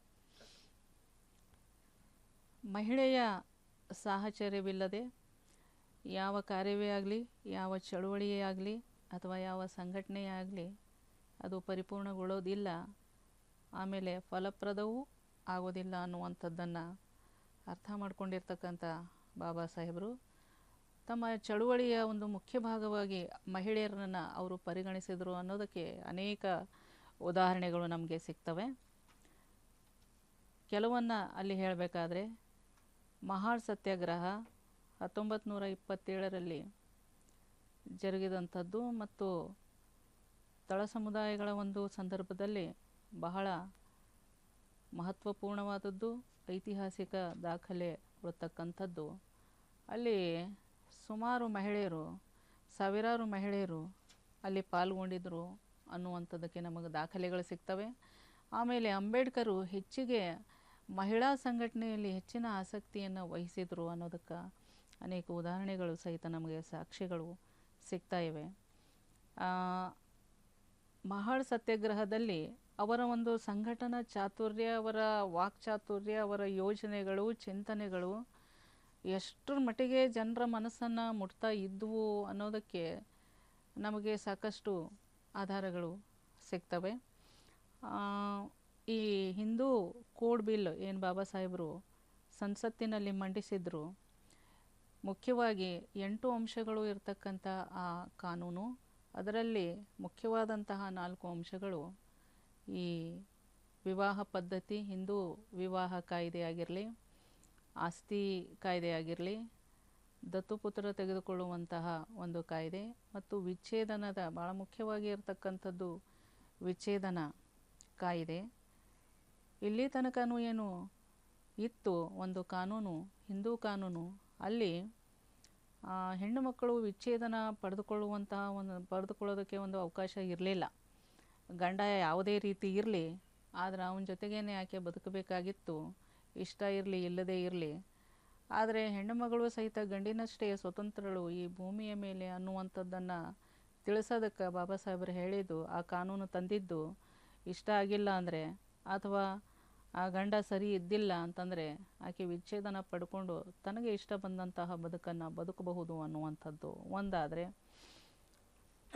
ಆಕೆ ಆರ್ಥಿಕವಾಗಿ ಸಬಲಳಾಗಬೇಕು. ಯಾಕಾಗಬೇಕಂತಂದ್ರೆ ಬಾಬಾ ಸಾಹೇಬರು ಹೇಳ್ತಾ ಇದ್ದಿದ್ದು, ಯಾರ ಹತ್ರ ಸಂಪತ್ತಿದೆಯಲ್ಲ ಆತ ಈ ಭೂಮಿ ಮೇಲೆ, ಈ ಪ್ರಪಂಚದಲ್ಲಿ ಬೆಲೆ ಉಳ್ತಕ್ಕಂಥವನು, ಆತನಿಗೆ ಒಂದು ಬೆಲೆ ಇರ್ತದೆ. ಸಂಪತ್ತಿನ ಮೇಲೆ ಅಧಿಕಾರ ಇದ್ದವನಿಗೆ ಅಧಿಕಾರ ಇರ್ತದೆ, ಎಲ್ಲ ರೀತಿಯ ಸುಖ ಸೌಲಭ್ಯಗಳು ಸಿಗ್ತವೆ, ಸಮೃದ್ಧ ಜೀವನ ಇರ್ತದೆ. ಆ ಸಮೃದ್ಧತೆ ಮಹಿಳೆಗೂ ಇರಬೇಕು ಅಂತ ಬಯಸಿದಂಥ ಮಾತೃ ಹೃದಯಿ ಯಾರಾದರೂ ಇದ್ದರೆ ಅದು ಕೇವಲ ಮತ್ತು ಕೇವಲ ನಮ್ಮ ಬಾಬಾ ಸಾಹೇಬರು ಅಂತ ಹೇಳಬೇಕಾಗ್ತದೆ. ಅದಕ್ಕೆ ಹೆಣ್ಮಕ್ಕಳು, ಜನಪದರು ಇಷ್ಟೆಲ್ಲ ಕಾಳಜಿ, ಕರುಣೆ, ಪ್ರೀತಿ ಇದ್ದದನ್ನು ನೋಡಿ ಅವರು ಹೆಣ್ಣು ಮಕ್ಕಳ ಹೃದಯದಲ್ಲಿ ಬಾಬಾ ಅನ್ನುವಂಥ ಒಂದು ಪದವಿಯನ್ನು ಗಳಿಸ್ಕೊಂಡದ್ದು. ಬಾಬಾ ಸಾಹೇಬ್ ಆಗೋದು ಅಷ್ಟು ಸಾಮಾನ್ಯವಾದಂಥ ಮಾತಲ್ಲ. ತನ್ನಂತೆ ಬದುಕು, ತನ್ನಂಥ ಸುಖವಾದ ಬದುಕು ಇಡೀ ಜನ ಸಮುದಾಯಕ್ಕೆ ಸಿಗಲಿ ಅಂತ ಹೇಳಿ ಬಯಸುವಂಥ ದೊಡ್ಡ ಗುಣ ಇರೋದಕ್ಕೆ ಕೇವಲ ಯಾರು ಮಾನವೀಯತೆಯನ್ನು ಮಾತ್ರ ಬಯಸ್ತಾರಲ್ಲ, ದೊಡ್ಡ ಹೃದಯದವರು ಇರ್ತಾರಲ್ಲ, ಅಂಥವರಿಗೆ ಮಾತ್ರ ಸಾಧ್ಯ ಅದು. ಅಂತೆಯೇ ಬಾಬಾ ಸಾಹೇಬರು ಹೇಳ್ತಾ ಇದ್ರು, ನಮ್ಮ ಹಕ್ಕುಗಳನ್ನು ನಾವು ರಕ್ಷಣೆ ಮಾಡ್ಕೊಳ್ಬೇಕಾದ್ರೆ ಜಾತಿ, ಲಿಂಗ, ವರ್ಗ ಈ ಎಲ್ಲ ಥರದ ಭೇದಗಳನ್ನು ಮರೆತು ಹೆಣ್ಣು ಮಕ್ಕಳು ಒಂದು ಕಡೆ ಸಂಘಟಿತರಾಗಬೇಕು. ಸಂಘಟಿತರಾಗಿ ಅವರು ಹೋರಾಟ ಮಾಡದೆ ಹೋದ್ರೆ ಅವ್ರ ಹಕ್ಕುಗಳು ಹೀಗೆ ಹರಣ ಆಗ್ತಾ ಹೋಗ್ತಾವೆ. ಯಾರು ಬೇಕಾದ್ರೂ ಕಸಗೊಂಡು ಅವರಿಗೆ ಪಶು ಸಮಾನ ಜೀವನ ಪ್ರದಾನ ಮಾಡೋದು ಗ್ಯಾರಂಟಿ ಮುಂದಿನ ಭವಿಷ್ಯತ್ತಿನಲ್ಲಿಯೂ ಅಂತ ಹೇಳ್ತಾರೆ. ಅದಕ್ಕೆ ನೀವು ಎಲ್ಲ ಭೇದಗಳನ್ನು ಮರೆತು ಒಕ್ಕಟ್ಟಾಗಿ ಒಂದು ಕಡೆ ಇದ್ರೆ ಮಾತ್ರ ನಿಮ್ಮ ಹಕ್ಕುಗಳು ನಿಮ್ಮ ಆ ಐಕ್ಯತೆಯಲ್ಲಿ ರಕ್ಷಣೆ ಆಗ್ತವೆ. ಇಲ್ಲ ಅಂದರೆ ಬಹುಶಃ ನೀವು ಈ ರೀತಿಯಾಗಿ ಅಸಂಘಟಿತರಾಗಿ ಹೋದಾಗ ನಿಮ್ಮ ಹಕ್ಕುಗಳು ನಿಮಗೆ ಸಿಕ್ಕೋದಿಲ್ಲ ಅನ್ನೋದಕ್ಕೆ ಇತಿಹಾಸ ಸಾಕ್ಷಿಯಾಗಿದೆ. ಅದು ಮತ್ತೆ ಮತ್ತೆ ಮರುಕಳಿಸಬಾರ್ದು ಅನ್ನೋದಾದರೆ ನೀವು ಯಾವಾಗಲೂ ಸಂಘಟಿತರಾಗಿರಬೇಕು, ಎಚ್ಚರರಾಗಿರಬೇಕು. ಯಾರು ನಿಮ್ಮ ಹಕ್ಕು ಬಾಧ್ಯತೆಗಳನ್ನು ಕಸಿದುಕೊಳ್ಳುವಂಥ ಹುನ್ನಾರ ಮಾಡ್ತಾ ಇದ್ದಾರೆ ಅನ್ನುವಂಥದ್ದು ನೀವು ಸದಾ ಅಲರ್ಟಾಗಿ ಗಮನಿಸ್ತಾ ಇರಬೇಕಾಗ್ತದೆ. ಯಾಕಂದರೆ ಜೀವನನೇ ಒಂದು ಸಂಘರ್ಷ ಅನ್ನುವಂಥ ಸಂದೇಶ ಹೆಣ್ಮಕ್ಳಿಗೆ ಯಾವಾಗಲೂ ಕೊಡ್ತಾಯಿದ್ರು. ನೋಡ್ರಿ, ಆ ಕಾಲದೊಳಗೆ ಬಾಬಾ ಸಾಹೇಬರ ಇಂಥ ಮಾತುಗಳನ್ನು ಕೇಳಿ ಯಾವಾಗ ಹಿಂದೂ ಕೋಡ್ ಬಿಲ್ಲು ಪಾರ್ಲಿಮೆಂಟ್ನಲ್ಲಿ ಪ್ರಸ್ತಾಪ ಆಗ್ತದೆ, ಆವಾಗ ಅಲ್ಲಿಯೇ ಇದ್ದಂತಹ ಪಾರ್ಲಿಮೆಂಟಿನಲ್ಲಿ ಇರ್ತಕ್ಕಂಥ ಪುರುಷರು ಅದನ್ನು ವಿರೋಧ ಮಾಡ್ತಾರೆ. ಯಾಕೆ ವಿರೋಧ? ಅವರೂ ಸಹಿತ ದೊಡ್ಡ ದೊಡ್ಡ ಮಹಾನ್ ವ್ಯಕ್ತಿಗಳು ಅಂತ ಹೇಳಿ ಕರೆಸಿಕೊಂಡಂತಹ ವ್ಯಕ್ತಿಗಳೇ. ಆದರೆ ಯಾರು ಮಹಾನ್ ಇದ್ದಾರೆ, ಯಾರು ಇಲ್ಲ ಅನ್ನುವಂಥದ್ದು ಇಂಥ ಸಂದರ್ಭಗಳಲ್ಲಿ ಸಾಬೀತಾಗ್ತದೆ ಅನ್ನುವಂಥದ್ದಕ್ಕೆ ಇದು ಒಂದು ಸಾಕ್ಷಿಯಾಯಿತು. ಸಂಸತ್ತಿನ ಒಂದು ಅಲ್ಲಿ ಅವರು ಗಂಡಸರು ಹೇಳ್ತಾರೆ, ಹೆಣ್ಣು ಮಕ್ಕಳಿಗೆ ಇಷ್ಟೊಂದು ನಾವು ಸ್ವಾತಂತ್ರ್ಯವನ್ನು ಕೊಟ್ಟಿವಂದ್ರೆ ಆಕೆಗೆ ಶಿಕ್ಷಣ ಬೇಕು, ಆಕೆಗೆ ಆಸ್ತಿಯಲ್ಲಿ ಪಾಲು ಬೇಕು, ಆಮೇಲೆ ಅವಾಗ ದತ್ತುಪುತ್ರ ಮಕ್ಕಳು ಇರಲಾರ್ದಂಥವರು ಅಡಾಪ್ಟ್ ಮಾಡ್ಕೊಳ್ಬೇಕಾದ್ರೆ ಅದು ಗಂಡಸಿಗೆ ಮಾತ್ರ ಹಕ್ಕಿತ್ತು, ಪುರುಷನಿಗೆ ಮಾತ್ರ ಹಕ್ಕಿತ್ತು. ಇವಾಗ ಹಕ್ಕು ಹೆಣ್ಣು ಮಗಳಿಗೆ ಕೊಡ್ತಾ ಇದ್ದೀರಿ. ಆಮೇಲೆ ಆಕೆಗೆ ಎಲ್ಲ ರೀತಿಯ ಇಷ್ಟು ಸೌಲಭ್ಯಗಳು. ಆಮೇಲೆ ವಿವಾಹ ಅಂತಂದ್ರೆ ಅದು ಎಲ್ಲಿ ಸ್ವರ್ಗದಲ್ಲಿ ಅದು ಡಿಸೈಡ್ ಆದದ್ದು, ದೇವರು ಡಿಸೈಡ್ ಮಾಡಿದ್ದು. ಅದು ವಿಚ್ಛೇದನ ಪಡ್ಕೊಳ್ಳುವಂಥ ಒಂದು ಈ ಕಲ್ಪನೆನೇ ಏನದ, ಅದು ನಮ್ಮ ಸಂಸ್ಕೃತಿಗೆ ನಮ್ಮ ಧರ್ಮಕ್ಕೆ ವಿರುದ್ಧವಾದದ್ದು ಅಂತ ಹೇಳಿ ಹೆಣ್ಮಕ್ಳಿಗೆ ಇಷ್ಟೆಲ್ಲ ನಾವು ಅವಕಾಶಗಳು ಕೊಟ್ಟಿವಿ, ಇಷ್ಟು ಸ್ವಾತಂತ್ರ್ಯ ಕೊಟ್ರೆ ಇನ್ನು ಅದು ನಮ್ಮ ಸಂಸ್ಕೃತಿಗೆ ವಿರುದ್ಧವಾದದ್ದು, ಇದು ಹಾಳು ಮಾಡ್ದಂಗೆ ಆಗ್ತದಂತ ಹೇಳಿ ಬಾಬಾ ಸಾಹೇಬರ ಈ ಒಂದು ಬೇಡಿಕೆಗಳು ಏನಿದ್ದವು, ಮಹಿಳಾ ಪರವಾದಂಥ ಬೇಡಿಕೆಗಳು, ಅವು ಈಡೇರದಂತೆ ಸಂಸತ್ತಿನಲ್ಲಿ ಅದು ಬಿದ್ದು ಹೋಗುವಂತೆ ಆ ಕಾಯ್ದೆಯನ್ನು ಮಾಡಿದಾರಲ್ಲ. ಆಮೇಲೆ ಪುರುಷ ಪ್ರಧಾನವಾದಂಥ ಇಷ್ಟಕ್ಕೆ ನಿಲ್ಲದೇನೆ ಪುರುಷ ಪ್ರಧಾನವಾದಂಥ ಸಮಾಜ ಹೆಣ್ಣುಮಕ್ಕಳಿಗೆ ಏನೋ ತಮಗೆ ಸಿಕ್ಕಂಥ ಸವಲತ್ತುಗಳು ಸಿಗ್ತಾವಂತ ಕೂಡಲೇ ಯಾವ ರೀತಿ ತನ್ನ ನಿಜ ಬಣ್ಣ ಬಯಲಿಗೆ ತರ್ತಾನೆ ಅನ್ನುವಂಥದ್ದು ಈ ಸಂದರ್ಭದಿಂದ ನಮಗೆ ಗೊತ್ತಾಗ್ತದೆ. ಇದರಿಂದ ಮನುಷ್ಯನ ಮನಸ್ಸು ಎಷ್ಟು ಪ್ರಕ್ಷುಬ್ಧ ಸ್ಥಿತಿ ಒಳಗಿರ್ತದೆ, ಎಷ್ಟು ಸಣ್ಣತನವನ್ನು ಹೊಂದಿರ್ತದೆ. ಮಾತಾಡೋದು ಬೇರೆ, ಭಾಷಣ ಮಾಡೋದು ಬೇರೆ, ಬರೆಯುವಂಥದ್ದು ಬೇರೆ. ಅಲ್ಲಿ ಭಾಳ ದೊಡ್ಡ ದೊಡ್ಡ ವಿಚಾರಗಳನ್ನು ಬರೀಬಹುದು, ದೊಡ್ಡ ದೊಡ್ಡ ಪದಗಳನ್ನು, ದೊಡ್ಡ ದೊಡ್ಡ ವಿಚಾರಗಳನ್ನು ನಾವು ಭಾಷಣದಲ್ಲಿ ಹೇಳಬಹುದು. ಆದರೆ ಅದು ಕಾರ್ಯರೂಪಕ್ಕೆ ಬರ್ತದಂತ ಕೂಡಲೇ ಅಲ್ಲಿ ಆವಾಗ ನಮಗೆ ಗೊತ್ತಾಗ್ತದೆ ಅದನ್ನು ಸಪೋರ್ಟ್ ಮಾಡುವಂಥವ್ರು ಯಾರು, ಅಪೋಸ್ ಮಾಡುವಂಥವ್ರು ಯಾರು, ಅವರು ಎಷ್ಟು ದೊಡ್ಡ ದೊಡ್ಡ ಭಾಷಣಗಳನ್ನು ಮಾಡ್ತಾ ಇದ್ದಾರಲ್ಲ, ಅವರು ಎಷ್ಟು ಸಣ್ಣವರು ಎಷ್ಟು ಚಿಕ್ಕವರು ಅನ್ನುವಂಥದ್ದು ನಮಗೆ ಆವಾಗ ಗೊತ್ತಾಗ್ತದೆ. ಅದಕ್ಕೆ ನಮ್ಮ ಬಸವಾದಿ ಶರಣರೆಲ್ಲ ಹೇಳಿದ್ದು, ಇಂಥ ಜನಗಳನ್ನು ನೋಡಿಯೇ ನಡೆ ನುಡಿ ಒಂದೇ ಆಗಿರಬೇಕು ಅನ್ನುವಂಥದ್ದು. ಆ ತತ್ವವನ್ನೇ ಬಾಬಾ ಸಾಹೇಬರು ಹೇಳ್ತಾರೆ. ಬಾಬಾ ಸಾಹೇಬರು ಸಹಿತ ಹೆಣ್ಣುಮಕ್ಕಳ ಪರವಾಗಿ ಕೇವಲ ಮಾತಾಡಿ, ಆ ಮಾತಾಡಿದ್ದು ಕಾರ್ಯರೂಪಕ್ಕೆ ಬಂದ ಕೂಡಲೇ ವಿರೋಧ ಮಾಡುವಂತಹ ಒಂದು ವ್ಯಕ್ತಿಗಳನ್ನು ನೋಡಿ ಅವ್ರಿಗೆ ಭಾಳ ಬೇಸರ ಇತ್ತು. ಅವ್ರಿಗೆ ಬಾಬಾ ಸಾಹೇಬರಿಗೆ ಭಾಳ ಬೇಸರ ಇತ್ತು. ಈ ಹೆಣ್ಣು ಮಕ್ಕಳನ್ನು ಒಂದು ಕೈಯಲ್ಲಿ ಹಿಡಿದು ಆಕೆಗೆ ದೇವಿ ಪಟ್ಟ ಕಟ್ಟಿ ದೇವತೆ ಅಂತ ಹೊಗಳಿ, ಇನ್ನೊಂದು ಕೈಯಿಂದ ಆಕೆಯನ್ನು ಹೊಸಕೆ ಆಗುವಂತಹ ಎರಡು ರೀತಿಯ ಈ ಗುಣ ಏನಿದೆ ಅಲ್ಲ ವ್ಯಕ್ತಿಯಲ್ಲಿ, ಇದು ದೇಶವನ್ನು ಹಾಳು ಮಾಡಿದೆ, ಮನುಷ್ಯತ್ವವನ್ನು ಹಾಳು ಮಾಡಿದೆ, ಕೌಟುಂಬಿಕ ಒಂದು ಸ್ವಾಸ್ಥ್ಯವನ್ನು ಹರಣ ಮಾಡಿದೆ ಅನ್ನುವಂಥದ್ದನ್ನು ಅವರು ಎತ್ತಿ ಹೇಳಿದರು. ಯಾವಾಗ ಅಷ್ಟೇ ಅಲ್ಲದೇನೆ ಪುರುಷ ಪ್ರಧಾನ ಸಮಾಜ, ಪುರುಷರು ಏನು ಮಾಡ್ತಾರೆ, ಹೆಣ್ಮಕ್ಳ ಮೇಲೆ ಹೆಣ್ಮಕ್ಕಳನ್ನು ಎತ್ತಿ ಕಟ್ಟೋದು. ಅಲ್ಲಿ ಪಾರ್ಲಿಮೆಂಟಿನಲ್ಲಿ ಇರ್ತಕ್ಕಂಥ ಕೆಲವರಾದರೂ ಹೆಣ್ಮಕ್ಳಿದ್ರಲ್ಲ, ಅವರೇ ಸಪೋರ್ಟ್ ಮಾಡಬೇಕಾಗಿತ್ತು. ಆದರೆ ಹಾಗೆ ಮಾಡಲಿಲ್ಲ. ಸರೋಜಿನಿ ದೇವಿ ನಾಯ್ಡು ಅಂಥವರೇ ಬಾಬಾ ಸಾಹೇಬರ ಈ ಮಹಿಳಾ ಪರವಾಗಿ ಇರ್ತಕ್ಕಂಥ ಕಾನೂನನ್ನು ವಿರೋಧ ಮಾಡಿದ್ರಂದ್ರೆ ಇದು ಎಂಥ ವಿಪರ್ಯಾಸ ಅಂತ ಹೇಳಿ ಇವತ್ತು ನಾವು ಹೆಣ್ಣುಮಕ್ಕಳು ಆಲೋಚನೆ ಮಾಡಬೇಕಾಗ್ತದೆ. ಸುಮಾರು ಸಂಸತ್ತಿನ ಒಳಗಡೆ, ಪಾರ್ಲಿಮೆಂಟಿನ ಒಳಗಡೆ ಮತ್ತು ಹೊರಗಡೆ ಏನು ಎಷ್ಟು ದೊಂಬಿ ಎದ್ದಿತ್ತು ಅಂತಂದರೆ ಎಂಥ ಅಪಪ್ರಚಾರ ಮಾಡೋದಕ್ಕೆ ಶುರು ಮಾಡಿದ್ರು. ಬಾಬಾ ಸಾಹೇಬರ ಪ್ರತಿಕೃತಿಗಳನ್ನು ಸುಡೋದಕ್ಕೆ ಪ್ರಾರಂಭ ಮಾಡಿದ್ರು. ಆಮೇಲೆ ಬೆದರಿಕೆಗಳು ಬರೋದಕ್ಕೆ ಪ್ರಾರಂಭ ಆಯಿತು. ಸುಮಾರು 75 ಕಡೆ ಪ್ರೊಟೆಸ್ಟ್ ಮಾಡಿ ಅವರು ವಿರುದ್ಧವಾಗಿ ಪ್ರೊಟೆಸ್ಟ್ ಮಾಡಿದರು. ಪ್ರತಿಕೃತಿಗಳನ್ನು ಸುಟ್ಟು ಹಾಕಿಬಿಟ್ರು. ಬಾಬಾ ಸಾಹೇಬ್ರೇನು ಹುಚ್ಚಾಗ್ಯಾರ ಏನು, ಹೆಣ್ಣು ಮಕ್ಕಳಿಗೆ ಇಷ್ಟೊಂದು ಸ್ವಾತಂತ್ರ್ಯವನ್ನು ಕೊಟ್ರ ನಮ್ಮ ಸಮಾಜವನ್ನು ನಮ್ಮ ಧರ್ಮವನ್ನು ಹಾಳು ಮಾಡಕ್ಕೆ ಹೊಂಟಾನ ಮನುಷ್ಯ ಅನ್ನುವಂಥ ಒಂದು ಅಪಪ್ರಚಾರ ಏನು ಮಾಡಿದ್ರಲ್ಲ, ಇದು ನಾವು ಹೆಣ್ಣುಮಕ್ಕಳು ಇವತ್ತು ಕುಂತು ಚಿಂತನೆ ಮಾಡಬೇಕಾಗ್ಯದ. ಯಾರು ಮಹಿಳಾವಾದಿ, ಯಾರು ಸುಳ್ಳು ಮಹಿಳಾವಾದಿಗಳು ಇದ್ದಾರೆ ಅನ್ನುವಂಥದ್ದು ಇವತ್ತು ನಾವು ನಿರ್ಣಯ ಮಾಡುವಂತಹ, ನಿರ್ಧಾರ ಮಾಡುವಂತಹ ಒಂದು ಸಂದರ್ಭನೂ ಬಾಬಾ ಸಾಹೇಬರ ಜಯಂತಿಯಂದು ಆಗಬೇಕು. ಅದಕ್ಕೆ ನಾನು ಹೇಳೋದು, ಬಾಬಾ ಸಾಹೇಬರ ಕೊಡುಗೆಗಳನ್ನು ಕುರಿತು ಒಂದು ದಿನದಲ್ಲಿ, ಒಂದು ಗಂಟೆಯಲ್ಲಿ ಅಥವಾ ಒಂದೆರಡು ಮೂರು ದಿನಗಳಲ್ಲಿ ಮಾತಾಡೋದಕ್ಕೆ ಸಾಧ್ಯ ಇಲ್ಲ. ಅವರ ಚಿಂತನೆಗಳು, ಅವರ ಕಾರ್ಯವೈಖರಿಗಳು, ಅವರ ಆಲೋಚನೆಗಳು, ಅವರ ಒಂದು ಪ್ಲ್ಯಾನಿಂಗು ಏನೆಲ್ಲ ಇರ್ತಾ ಇದ್ದವಲ್ಲ, ಭಾಳ ಪ್ಲ್ಯಾನ್ಡ್ ಇರ್ತಾ ಇದ್ವು. ಆಮೇಲೆ ಯಾರೂ ಸಹಿತ ಇಲ್ಲಿ ಕಷ್ಟದಿಂದ ಇರಬಾರ್ದು, ಎಲ್ಲರೂ ಇಲ್ಲಿ ಮನುಷ್ಯರಾಗಿ ಹುಟ್ಟಿದ ಮೇಲೆ ಸಕಲ ಜೀವರಾಶಿಗಳನ್ನು ಸಹಿತ ಈ ಸೃಷ್ಟಿಯ ಒಂದು ಮಡಿಲಿನಲ್ಲಿ ಎಲ್ಲರಿಗೂ ಈಕ್ವಲ್ ಆಗಿ ಬದುಕುವಂಥ ಹಕ್ಕಿರೋದರಿಂದ ಈ ಸೃಷ್ಟಿಯ ಮಡಿಲಿನಲ್ಲಿ ಆ ಬದುಕನ್ನು ಅನುಭವಿಸಬೇಕು, ಎಂಜಾಯ್ ಮಾಡಿ ಹೋಗಬೇಕು ಅನ್ನುವಂಥ ಒಂದು ಧೋರಣೆ, ಒಂದು ಆಶಯ ನಮ್ಮ ಬಾಬಾ ಸಾಹೇಬರಿಗೆ ಇದ್ದಿದ್ದನ್ನು ನಾವು ಅರ್ಥ ಮಾಡ್ಕೊಳ್ಬೇಕಾಗ್ತದೆ. ಒಂದು ಯೋಜನೆ ಅಲ್ಲ, ಅವರು ಕಾರ್ಮಿಕ ನಾಯಕರು ಹೌದು. ಕಾರ್ಮಿಕರಿಗಾಗಿ ಎಷ್ಟೊಂದು ಕಾನೂನುಗಳನ್ನು ಮಾಡಿದ್ದು ಇವತ್ತು ಕಾರ್ಮಿಕ ವಲಯ ಅದನ್ನು ಅನುಭವಿಸ್ತಾ ಇದೆ. ಅವರು ರೈತರಿಗಾಗಿ ಮಾಡಿದಂಥದ್ದು, ಅಥವಾ ಎಷ್ಟೊಂದು ನದಿ ಜೋಡಣೆಗಳನ್ನು ಮಾಡಿದರು. ನದಿ ನೀರುಗಳು ಯಾವ ರೀತಿ ಪೋಲಾಗದಂಗೆ ನದಿ ಜೋಡಣೆ ಮಾಡಿದರು.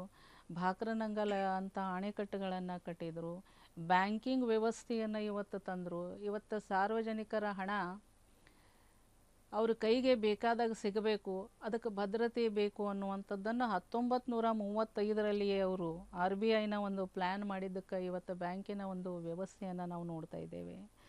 ಯಾವ ಕ್ಷೇತ್ರವನ್ನು ಸಹಿತ ಅವರು ಬಿಡದೇನೆ ಅವರು ಅಷ್ಟು ಡೀಪಾಗಿ ಸ್ಟಡಿ ಮಾಡಿ, ಅಧ್ಯಯನ ಮಾಡಿ ಕಾರ್ಯರೂಪಕ್ಕೆ ತರ್ತಾರ ಕ್ಷೇತ್ರವನ್ನು ಸಬಲಗೊಳಿಸಿದ್ದಾರೆ. ಇವತ್ತು ಅದರ ಫಲವನ್ನು ನಾವು ಎಲ್ಲರೂ ಅನುಭವಿಸ್ತಾ ಇದ್ದೀವಿ, ಉಣ್ತಾ ಇದ್ದೀವಲ್ಲ. ಅದಕ್ಕೆ ಬಾಬಾ ಸಾಹೇಬರು ಅದಕ್ಕಾಗಿ ಭಾಳ ದೊಡ್ಡ ಬೆಲೆಯನ್ನು, ಭಾಳ ದೊಡ್ಡ ತ್ಯಾಗವನ್ನು ತಾವು ಮಾಡಿದರು, ತಮ್ಮ ಕುಟುಂಬ ಮಾಡಿತ್ತು ಅನ್ನುವಂಥದ್ದನ್ನು ನಾವು ಯಾವತ್ತೂ ಅರ್ಥ ಮಾಡ್ಕೋಬೇಕು. ಹಂಗೆ ಒಂದು ವೇಳೆ ಬಾಬಾ ಸಾಹೇಬರು ಇಷ್ಟಪಟ್ಟರೆ ಅಂದಿನ ಕಾಲದೊಳಗೆ ಅವರು ಫಾರಿನ್ಗೆ ಹೋಗಿ, ಬಹುಶಃ ಇವತ್ತು ಎಲ್ಲರೂ ನಮ್ಮವರು ಬೇರೆ ಬೇರೆ ಕಂಟ್ರಿಯವರು ಹೋಗಿ ಅಲ್ಲಿ ಏನು ಸಾಧನೆ ಮಾಡ್ತಾರೋ, ಕೆಲವು ಸಾಧನೆ ಮಾಡಿದ್ರೆ ಬಹುಶಃ ಪ್ರಧಾನಮಂತ್ರಿಯ ಪಟ್ಟನೂ ಇವತ್ತು ಸಿಗ್ತಾ ಇರೋದನ್ನು ನಾವು ನೋಡ್ತಾ ಇದ್ದೀವಿ. ಅವತ್ತೇನಾರ ಇಲ್ಲಿ ಜಾತಿ ವ್ಯವಸ್ಥೆಯಿಂದ ತತ್ತರಿಸಿ ಹೋಗಿರ್ತಕ್ಕಂಥ ಬಾಬಾ ಸಾಹೇಬರು ನೋಡ್ರಿ, ಅವರು ಬದುಕೇ ಒಂದು, ಅವರು ಹಿಂದವರು ಯಾವಾಗ ಅವರು ಈ ಸಮುದಾಯದಿಂದ ಮುಂದೆ ಬರ್ತಾ ಇದ್ದಾರೆ, ಸಮಾಜವನ್ನು ಸುಧಾರಣೆ ಮಾಡ್ತಾರೆ, ಹೆಣ್ಣು ಮಕ್ಕಳ ಬದುಕು ಹಸನಾಗ್ತದೆ, ತಳ ಸಮುದಾಯಗಳ ಬದುಕು ಹಸನು ಮಾಡುವಂಥ ಒಂದು ಶಕ್ತಿ ಈ ವ್ಯಕ್ತಿಯಲ್ಲಿ ಇದೆ ಅಂತ ಯಾವಾಗ ದುಷ್ಟಶಕ್ತಿಗಳಿಗೆ ಗೊತ್ತಾಯ್ತಲ್ಲ, ಆವಾಗಿನಿಂದಲೇ ಅವರ ಜೀವನವನ್ನು ಸಮಾಪ್ತ ಮಾಡುವಂಥ ಅನೇಕ ಹುನ್ನಾರಗಳು ಹೆಜ್ಜೆ ಹೆಜ್ಜೆಗೂ ನಡೀತಾ ಬಂದವು ಅನ್ನುವಂಥದ್ದನ್ನು, ಎಷ್ಟೋ ಸತ್ಯವಾದ ಘಟನೆಗಳು ಇವತ್ತು ನಮ್ಮ ಕಣ್ಣು ಮುಂದೆ ಬರ್ತಾ ಇವೆ. ಆದರೆ ಬಾಬಾ ಸಾಹೇಬರು ಹೇಳ್ತಿದ್ರು, ನಾನು ಯಾವ ಬೆದರಿಕೆಗೂ ಹೆದರವನಲ್ಲ, ಯಾಕಂದ್ರೆ ನಾನು ಒಂದು ಹೆಬ್ಬಂಡೆ ಅಂಥೇಳಿ, ಅದು ಕರಗೋದಕ್ಕೆ ಸಾಧ್ಯ ಇಲ್ಲ. ಬೇಕಾದ್ರೆ ನದಿಯ ನೀರಿನ ದಿಕ್ಕನ್ನೇ ಬದಲಿಸ್ತದೆ ವಿನಃ ಕರಗೋದಕ್ಕೆ ಸಾಧ್ಯ ಇಲ್ಲ ಅನ್ನುವಂಥ ಮಾತನ್ನು ಹೇಳ್ತಾ ಇದ್ರಲ್ಲ. ಅಂಥ ಬಂಡೆಯಾಗಿದ್ದಕ್ಕೆ ಇವತ್ತು ಹೆಣ್ಣು ಮಕ್ಕಳು ಬದುಕು ಆ ಬಂಡೆಯ ಕೆಳಗೆ ಭಾಳ ಆನಂದದಿಂದ ಕಳೀತಾ ಇದೆ ಅನ್ನುವಂಥದ್ದು ನಾವೆಲ್ಲ ಮಹಿಳೆಯರು ಅರ್ಥ ಮಾಡ್ಕೋಬೇಕಾಗ್ತದೆ ಅನ್ನುವಂಥದ್ದನ್ನು ಇಲ್ಲಿ ನಾನು ಹೇಳೋದಕ್ಕೆ ಇಷ್ಟಪಡ್ತಾ ಇದ್ದೇನೆ. ಆತ್ಮೀಯರೇ, ವಿಶೇಷವಾಗಿ ಹೆಣ್ಣು ಮಕ್ಕಳೇ, ಈ ಬಾಬಾ ಸಾಹೇಬರ 134ನೇ ಜಯಂತಿಯನ್ನು, ಅದಕ್ಕೆ ಈ ಏನು ಜಯಂತಿ, ಬಾಬಾ ಸಾಹೇಬರ ಜಯಂತಿಗಳು ಸುಮಾರು 192 ಕಂಟ್ರಿಗಳಲ್ಲಿ ಇವತ್ತು ಮಾಡ್ತಾ ಇದ್ದಾರೆ ಅಂತಂದ್ರೆ ಇದೇನು ಸಾಮಾನ್ಯ ಮಾತಲ್ಲ. ಇವತ್ತು ಅಮೇರಿಕದ ಯೂನಿವರ್ಸಿಟಿಯಲ್ಲಿ ವೇಟಿಂಗ್ ಫಾರ್ ದಿ ವೀಸಾ ಅನ್ನುವಂಥ ಅವರ ಆತ್ಮಚರಿತ್ರೆ ಏನಿದೆಯಲ್ಲ, ಅದು ಏನು ಅನ್ನುವಂಥದ್ದೇ ನಮ್ಮ ಜನಗಳಿಗೆ ಇವತ್ತು ಗೊತ್ತಿಲ್ಲ. ಬಾಬಾ ಸಾಹೇಬರು ತಮ್ಮ ಆತ್ಮಚರಿತ್ರೆಯನ್ನು ಬರ್ಕೊಂಡಿದ್ದಾರೆ. ವೇಟಿಂಗ್ ಫಾರ್ ದಿ ವೀಸಾ ಅಂತಂದರೆ ಯಾವುದರೇ ಫಾರಿನ್ ಕಂಟ್ರಿಗೆ ಹೋಗ್ಲಿಕ್ಕೆ ವೀಸಾಗಾಗಿ ವೇಟ್ ಮಾಡ್ತಾ ಇದ್ರೇನೋ ಬಾಬಾ ಸಾಹೇಬರು ಅನ್ನುವಂಥ ಒಂದು ವಿಚಾರ ನಮಗೆ ಬರ್ತದೆ.